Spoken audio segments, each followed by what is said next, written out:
moi, ce qui m'a plu, c'est, tu l'as dit, Nkunku, j'ai beaucoup aimé.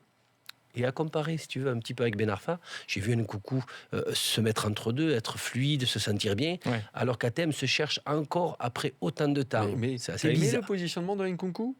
C'est pas le positionnement, je l'ai vu, comment lui arrive à se débrouiller dans ce collectif. Dans c'est plus cette ça. animation, comment il était démerdé. trop.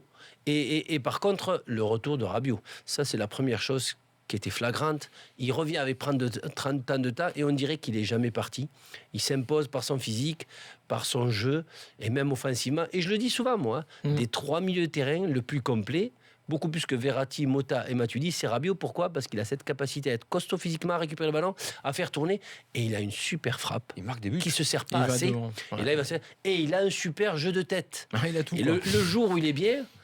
physiquement et qui se sent bien dans son équipe et qui prend les choses en main, je peux te dire que le PSG a une perle. Super joueur. Et ce qui est marrant, tu as raison, c'est que maintenant on en fait presque un peu le taulier du milieu. C'est-à-dire quand il revient, on se dit mais enfin, le titulaire. Avec enfin, Verratti, c'est lui qui revient.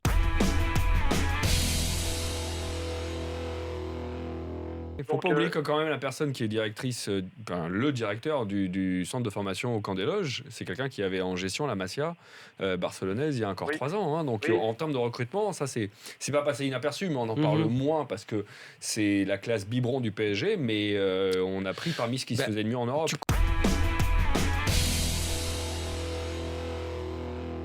Unai soulagé, je pense, surtout avec son groupe qui...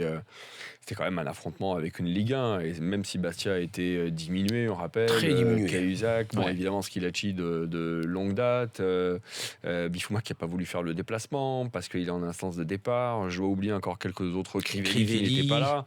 Mais quand même, bon, ils en prennent 7 et ils en prennent 5 en 45 minutes parce que le 2-0 à la mi-temps est presque...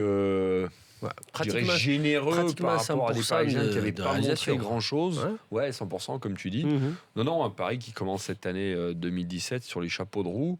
Il ne faudra pas faire la fine bouche en disant que ça n'était que la Coupe de France et qu'un Bastia diminué. Non, ils les ont mis les 7 buts.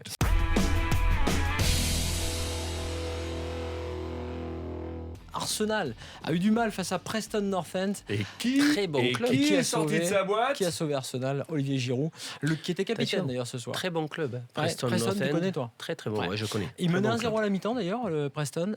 Égalisation de je sais plus qui. À la 46e. Et but de Giroud à la 89, 90. Il était remplaçant ou titulaire ? Non, titulaire, capitaine. Non, ça y est, c'est parti. Contre Preston, ouais.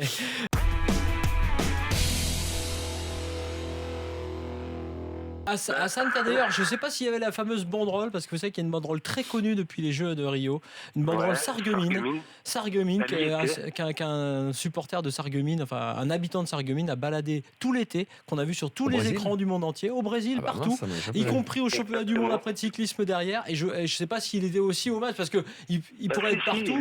Si, il est là. La banderole, je l'ai vue. Je l'ai vu pendant le match, mais le mec, j'ai pas eu l'occasion. Il était derrière la banderole. Mais la banderole, je l'ai pas loupée.